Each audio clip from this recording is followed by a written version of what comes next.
ওম শান্তি। এটা পরমধামের রান্নাঘর। এই রান্নাঘরে বাবার জন্য রান্না চলছে। বাবাকে সাথে নিয়ে বাবার জন্যই রান্না চলছে।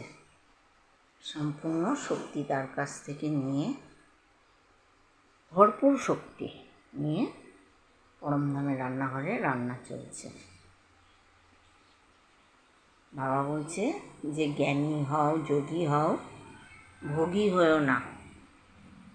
তুমি ভোগী হয়েও না, জ্ঞান আর যোগ। আত্মা তো বেশি, আত্মার কোনো চাহিদা নেই। আত্মা এক্ষুনিতেই খুশি।